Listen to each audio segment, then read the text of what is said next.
Hello and welcome to Unacademy. मैं शुभम सिसोदिया आप सबका बहुत बहुत स्वागत करता हूं। इंडिया की पॉलिटिक्स में अभी हाल फिलहाल में एक नया मुद्दा काफी ज्यादा चल रहा है। ऑल दो ये नया तो मैं नहीं कह सकता, 2024 में 2020 से ये चीजें समय समय पर उभरती रही, लेकिन फिर से एक बार ये सारी चीजें चर्चाओं में आ गई हैं। आपने राहुल गांधी जी की जो इमेजेस हैं, ऐसी बहुत सारी इमेजेस देखी होंगी कि वो ऐसे इस तरह से काफी सारे जो प्रेस कॉन्फ्रेंसेज हैं, मीटिंग्स हैं, उनमें वो संविधान की प्रति यानी कि संविधान की जो बुक है उसको लेके जाते हैं, उसको दिखाते हैं, उसको शो करते हैं। लेकिन अभी हाल फिलहाल में आरएसएस के द्वारा एक उनके ऊपर ऐसा आरोप लगाया गया है कि जिस संविधान को लेके, जिस संविधान की कॉपी को लेके वो घूमते हैं, इमरजेंसी के टाइम पर उसी संविधान की हत्या उनकी जो पार्टी है उस पार्टी के द्वारा करी गई थी। पूरा दरअसल यहां पर जो संविधान बदलने से संबंधित है। क्या है मामला? इमरजेंसी के समय पर आप लोग जानते हैं किस तरह से संविधान में बड़े स्तर पर जो बदलाव हैं, व्यवस्था में बहुत सारे जो बदलाव हैं वो बदलाव करे गए। अब उसी से रिलेटेड आप यहां पर जो आरएसएस है, दरअसल आप लोग जानते हैं कि अभी रिसेंटली 25 तारीख को हम देखेंगे 1975 में जो इमरजेंसी को इंपोज करा गया था, उस इमरजेंसी के 50 साल जो पूरे होने पर यहां पर जो आरएसएस और बीजेपी की जो पूरा अलायंस है, जो पार्टी है, उन्होंने संविधान मृत दिवस के तौर पर इसको सेलिब्रेट किया, इसको मनाया एक तरीके से। उसी समय पर हम देखेंगे यहां पर आरएसएस महासचिव दत्तात्रेय होस बोले, उन्होंने संविधान की प्रस्तावना से समाजवादी धर्मनिरपेक्ष शब्दों को हटाने का आह्वान किया। क्या है ये मुद्दा? दरअसल आपको देखने में चीजें काफी इजी या फिर बहुत कैजुअल लग सकती हैं, लेकिन सच में एक्चुअल में ऐसी चीजें हैं नहीं। ये पूरा मुद्दा क्या है, क्यों ऐसी डिमांड उठाई जा रही है? सुप्रीम कोर्ट में मामला जा चुका है, सुप्रीम कोर्ट ने क्यों मना किया है, और मैं आपको ये भी पूछूंगा, फिर मैं आपको ये भी बताऊंगा क्या ये पॉसिबल भी है कि अगर जैसे अभी जो पॉलिटिकल एक्टिविटीज सारी हमें देखने को मिल रही, क्या ये पॉसिबल है कि ऐसे वर्ड्स को हटाना पॉसिबल है इनमें से? और नहीं पॉसिबल है तो क्यों? सुप्रीम कोर्ट का क्या स्टैंड है उसके ऊपर, उनके बारे में हम यहां पर बात कर रहे होंगे। अभी पॉलिटिकल जो एक्टिविटीज हैं उनके बारे में बताएं तो यहां पर दरअसल इनके द्वारा यह आरोप लगाया गया कि ये जो संविधान की प्रस्तावना है, इस प्रस्तावना के अंदर जो शब्द हैं, हम लोग जानते हैं, अगर आप इसका थोड़ा सा इतिहास अगर समझने की कोशिश करेंगे तो आपको कुछ चीजें यहां पर देखने को मिलेंगी। दरअसल ये इमरजेंसी का समय, और इमरजेंसी के समय पर आप लोग जानते हैं यानी कि 1975 के टाइम पर आपका जो इमरजेंसी ये इंपोज होता है, और 1976 का समय होता है। इस 1976 के समय पर ये जो कांग्रेस गवर्नमेंट थी, इंदिरा गांधी जी का समय था, इनके द्वारा संविधान में संशोधन करे गए बैक टू बैक, और इनके द्वारा 42वां संविधान संशोधन लेके आया गया। इस 42वें संविधान संशोधन के माध्यम से जो प्रस्तावना थी, इस प्रेम्बल के अंदर 3 वर्ड्स को ऐड करा गया, और ये 3 शब्द कौन से थे? इनमें ये तीनों शब्द थे SAD, जिनमें S स्टैंड करता है समाजवाद को, और साथ ही साथ यानी कि इन शब्दों को ऐड करा गया। अब इनके आरोप क्या हैं वो समझना, और क्या ये आरोप कितने सच हैं वो समझने की कोशिश करना। A स्टैंड करता है यहां पर अखंडता के लिए, है ना, यानी कि देश और संविधान की अखंडता बनी रहेगी, और D स्टैंड करता है धर्मनिरपेक्षता के लिए। अब जो पॉलिटिकल सारी एक्टिविटीज चल रही हैं उनको समझने की कोशिश करो। जो आरएसएस और बीजेपी पक्ष है उनका कहना यह है कि 1976 के समय पर ये जो समाजवाद और ये जो धर्मनिरपेक्ष शब्द हैं, इन शब्दों को गलत तरीके से या फिर डेमोक्रेटिक तरीके से नहीं, या फिर संविधान के लागू होने के बाद में जानबूझ के कांग्रेस गवर्नमेंट के द्वारा ऐड करा गया था इन शब्दों को। 2020 में ऐसी प्लीज गई थी सुप्रीम कोर्ट के पास, उन पर भी सुप्रीम कोर्ट का जवाब आया था। तो अगर आप यहां पर देखेंगे, थोड़ा सा इस प्रस्तावना पर यहां पर आप नजर डालेंगे तो आप यहां पर देख सकते हैं समाजवादी, आज शब्द यहां पर है, पंथ निरपेक्ष यानी जिसे हम सामान्य धर्मनिरपेक्ष भी कह देते हैं, और ये जो पूरा का पूरा हमारा मामला था ये रहा आपका अखंडता। इन तीनों शब्दों को 42वें संविधान संशोधन के माध्यम से ऐड करा गया था। अब इन्हीं शब्दों पर आपत्ति है, और इन्हीं शब्दों पर आरएसएस की तरफ से ऐसा दावा किया जा रहा है कि इन शब्दों को रिमूव किया जाना चाहिए प्रस्तावना के अंदर से। तो देखेंगे दत्तात्रेय होसले, इन्होंने ये कहा कि 1975 में जब इंदिरा गांधी सरकार थी तो उनके द्वारा जब इमरजेंसी लगाई गई थी, उस इमरजेंसी के लिए उनको माफी मांगनी चाहिए। उस इमरजेंसी से जितने लोग इंपैक्टेड हुए उन सभी इंपैक्टेड लोगों से उनको माफी मांगनी चाहिए। यानी कि जैसा मैंने आपको पहली इमेज में दिखाया कि जिस संविधान को लेकर चलते हैं उसी संविधान का उल्लंघन, उसी संविधान को मृत एक तरीके से करा गया था इमरजेंसी के टाइम पर, ऐसे आरोप यहां पर, और बोला गया कि भाई आप ऐसा है कि आप जो माफी है देश है, आप लोगों को माफी मांगनी चाहिए इन सभी चीजों के लिए। दरअसल जैसा मैंने बताया कि 25 जून 1975 ये वो समय था, यहां पर इमरजेंसी को याद करते हुए उन्होंने कहा कि हजारों लोगों को जेल में डाला गया, उन पर अत्याचार करे गए और साथ ही साथ स्वतंत्रता, मीडिया और जुडिशरी को जबरदस्त तरीके से मैनेज करा गया, अंकुश लगाया गया उनके ऊपर। और साथ ही साथ ऐसे बहुत सारे किस्से, जबरन नसबंदी जैसी चीजें, अगर आप अपनी फैमिली में भी जो दादा या फिर पिताजी आपकी वो जनरेशन है उन लोगों से आप इसके बारे में बातचीत करेंगे तो वो ऐसे आपको बहुत सारे जो रियल इंसिडेंट्स हैं उन रियल इंसिडेंट्स को वो आपको ज्यादा बेहतर तरीके से प्रैक्टिकली बता पाएंगे कि कैसी व्यवस्थाएं उस समय पर हो रही थी। साथ ही साथ अभी तो यहां पर जो आरएसएस से दत्तात्रेय थे उनके द्वारा बोला गया, इसी चीज को यहां पर उत्तर प्रदेश के जो सीएम साहब हैं योगी आदित्यनाथ जी, उनके द्वारा भी आपातकाल के बारे में ऐसा बोला कि ये एक ऐसा पाप है जिसे कभी भी भुलाया नहीं जा सकता। और उन्होंने भी कहीं ना कहीं इस चीज पर विरोध जताया कि जो कांग्रेस पार्टी है उस कांग्रेस पार्टी के द्वारा प्रेम्बल में जो शब्द ऐड करे गए हैं, धर्मनिरपेक्ष और समाजवादी शब्दों को शामिल करना, यह भारत की आत्मा पर हमला था, ऐसा उनके द्वारा यहां पर बोला गया। अब इन्हीं चीजों को हमें बात करनी है कि जो ये पॉलिटिक्स इसके ऊपर चल रही है, जो राजनीति इसके ऊपर हमें चल रही है, इन शब्दों को एक्सप्लिसिटली स्पष्ट है तो इस समय पर 42वां संविधान संशोधन के द्वारा जोड़ा गया। पर मेरा कहना यह है, क्या भारतीय संविधान 42वें संविधान संशोधन से पहले ऐसा नहीं था? यही तो मुद्दे की बात है और यही चीज तो सुप्रीम कोर्ट ने बोला है इस चीज को कि आप हमारे पास मत आइए, ये संसद का काम है, उनके बारे में बात करेंगे। तो आपातकाल की अभी 50वीं वर्षगांठ मनी थी, भाजपा ने पूरे देश में से संविधान हत्या दिवस के तौर पर इसको बनाया था और यहां पर योगी आदित्यनाथ जी ने कांग्रेस से पूरे देश, खासकर दलित और हाशिए पर पड़े उन सभी लोगों को, क्योंकि आपने उनकी आवाज दबाई थी तो आप उन सभी लोगों से माफी मांगी। तो ये सीधी सी बात है, ये सारी की सारी जो पॉलिटिकल चीजें हैं, ये पॉलिटिकल चीजें अभी यहां पर देखने को मिल रही हैं। अब ये एक तरफ से वार आया, दूसरी तरफ से इस वार का जवाब हमें देखने को मिला।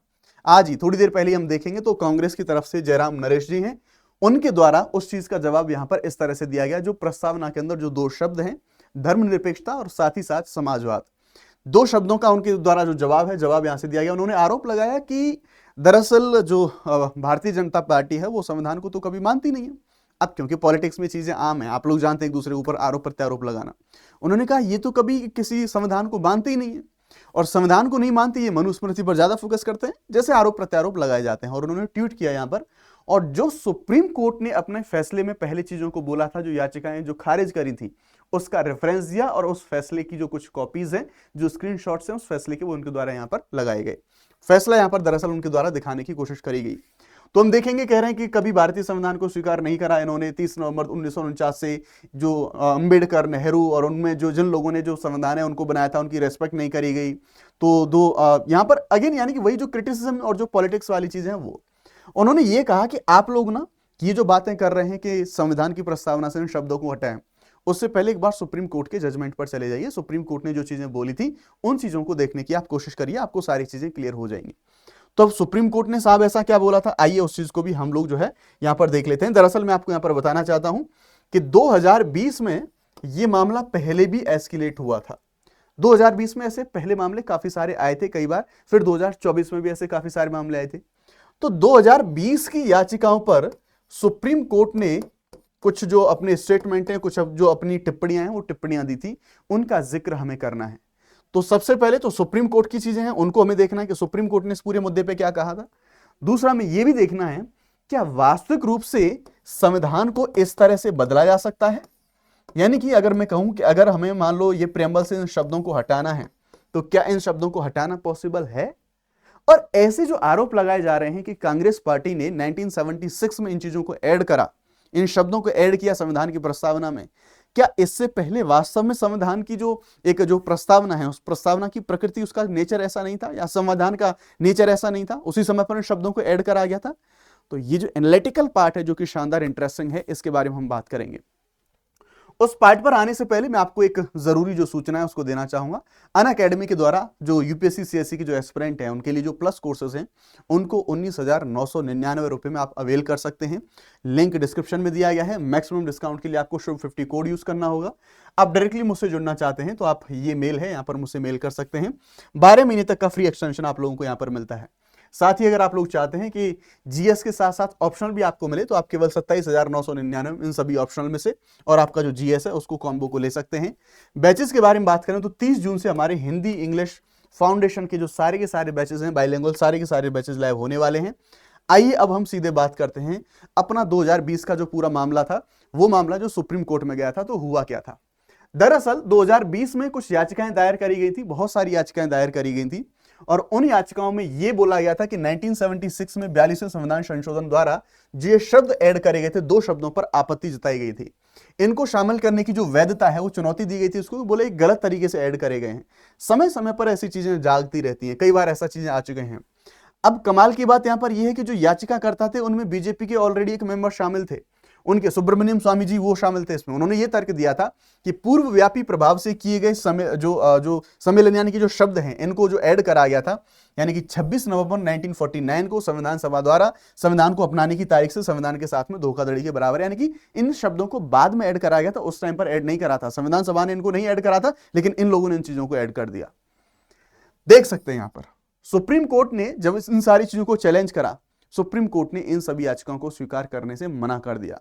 और सुप्रीम कोर्ट ने बोला क्लियरली कि देखो, सिंपल सी बात यहां पर यह है, सुप्रीम कोर्ट ने क्लियरली इन चीजों को मेंशन करने की कोशिश करी। सुप्रीम कोर्ट ने कहा कि संविधान का अनुच्छेद 368 संविधान संशोधन की अनुमति देता है और संशोधन करने की जो शक्ति है वो पार्लियामेंट के पास है। सुप्रीम कोर्ट ने क्लियर कहा कि अगर कोई भी कैसा भी परिवर्तन करा गया है तो यह परिवर्तन, सिंपल सी बात यह है कि इस परिवर्तन को पार्लियामेंट के द्वारा किया जाएगा, ना कि जुडिशरी के द्वारा। तो आप जुडिशरी के पास तो आइए मत, क्योंकि असंवैधानिक कुछ नहीं है। क्यों? क्योंकि आप लोग जानते हैं आर्टिकल 368 ऑथराइज करता है किसको? संसद को।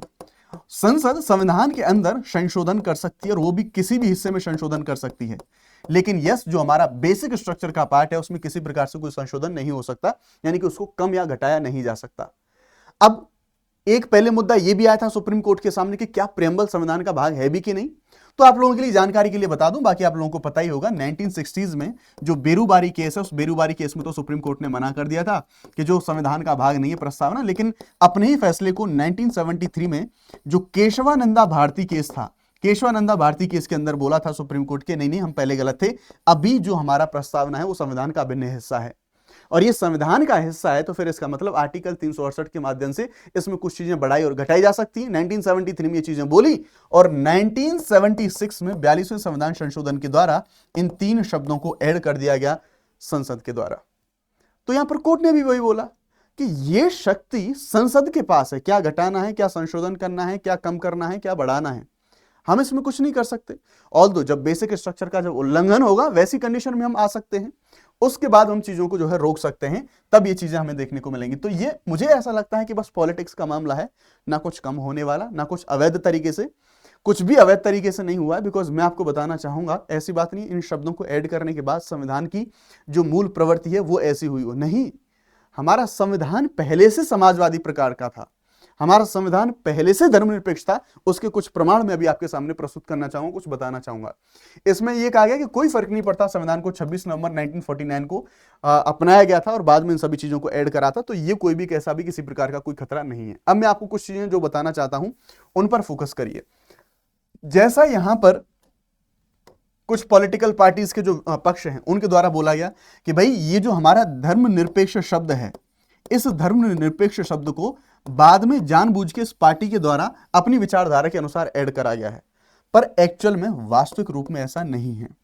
क्यों? क्योंकि भारतीय संविधान में ऐसे बहुत सारे प्रोविजंस हैं जो हमारे भारतीय संविधान के सेक्युलर होने के, पंथ निरपेक्ष होने के जो एक उसके एस्पेक्ट हैं उनको रिफ्लेक्ट करते हैं क्लियरली। जस्ट फॉर एग्जांपल, धर्मनिरपेक्ष होता है, सभी धर्मों को साथ लेके चलेंगे, किसी के साथ कोई भेदभाव नहीं करेंगे, तो वो तो हमारे संविधान में है। हमारे पास बहुत सारे आर्टिकल 14 है, हमारे पास आर्टिकल 15 है, कोई भेदभाव नहीं होगा। हमारे पास धार्मिक स्वतंत्रता है, आर्टिकल 25 से लेकर आर्टिकल 28 तक। आप किसी भी व्यक्ति को धर्म के आधार पर वोट देने से नहीं रोक सकते, धर्म के आधार पर चुनाव लड़ने से नहीं रोक सकते। सभी को धार्मिक स्वतंत्रता है, मन चाहा कोई धर्म स्वीकार कर सकता है, मन चाहे देवी देवता को मान सकता है। तो धार्मिक स्वतंत्रता तो पहले भी थी, राज्य सभी के साथ समान रूप से व्यवहार करता है। तो ये सारे एस्पेक्ट तो पहले से थे।